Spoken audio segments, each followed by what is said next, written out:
This megashark was the absolute apex predator during the Miocene and Pliocene epoch, as it ruled the seas for more than 16 million years. It was the perfect killing machine, built for speed, stealth, and armed with teeth the size of a hubcap.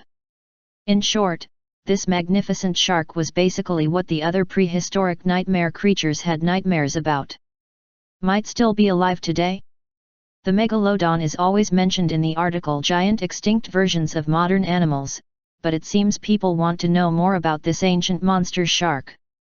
The question that was on most people's mind was, is there any proof of megalodon still being alive today?